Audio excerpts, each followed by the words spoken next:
Halo semua, Assalamualaikum warahmatullahi wabarakatuh. Jumpa lagi dengan Ibu Erwin dalam kuliah Micro Teaching program studi Tadris IPA dengan bobot 3 SKS.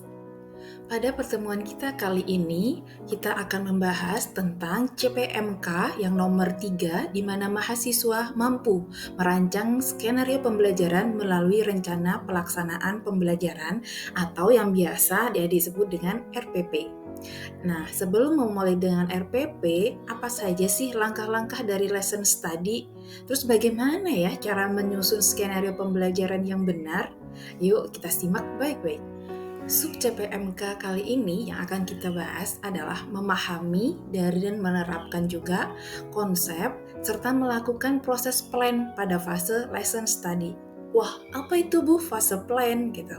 Mari kita simak pada layar slide PowerPoint yang ditayangkan, ada practical tips for lesson study. Yang pertama adalah collaborative approach, identify learning goals, design engaging activities, sama reflect and revise. Wah, apa sih Bu? Kok bahasa Inggris semua sih gitu? Nah, jadi adik-adik gak perlu khawatir, Ibu Erwin akan jelaskan satu persatu ya.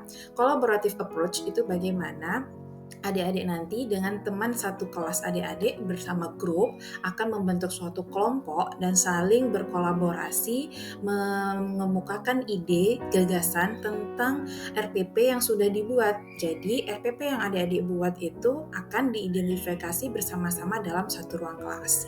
Kemudian di lesson study juga itu tips yang kedua adalah identify learning goals. Jadi goals-nya dari pembelajaran nanti apa sih? Tujuan pembelajarannya itu apa?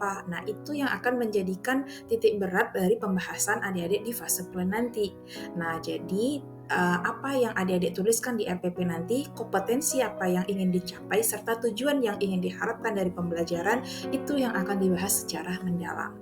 Kemudian, design engaging activities. Nah, di sini ini bisa disebut juga dengan skenario pembelajaran. Jadi, skenario pembelajaran itu terdiri atas dua hal, ada aktivitas guru dan juga aktivitas oleh siswa.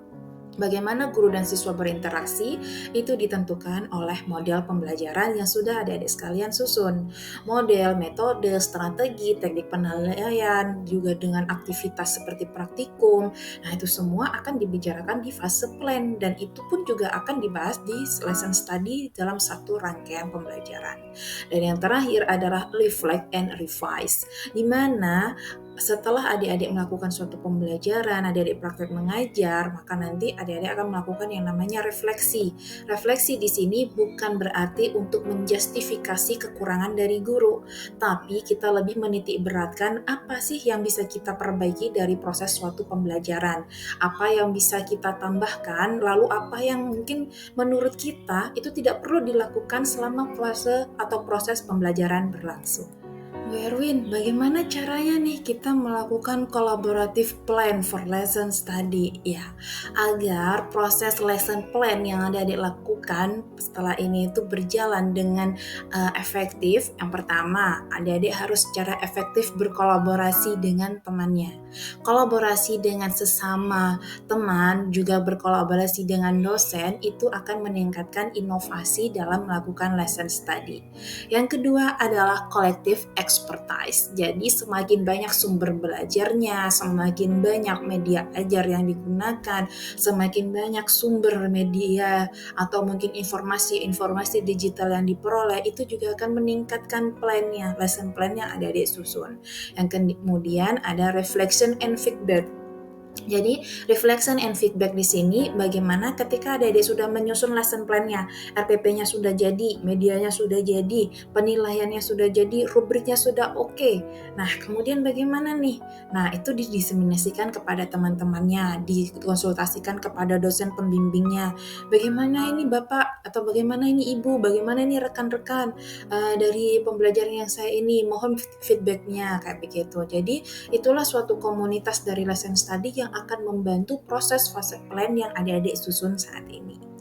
Baik adik-adik sekalian, itu tadi materi tentang lesson plan di pertemuan kita pertemuan kita kedua kali ini. Ibu Erwin harap adik-adik sekalian sudah bisa langsung menyusun lesson plan-nya. menyusun RPP-nya, dan jangan lupa nanti dilengkapi media pembelajarannya dan juga rubrik penilaiannya. Akhir kata, sampai jumpa di pertemuan selanjutnya dan terima kasih. Wassalamualaikum warahmatullahi wabarakatuh.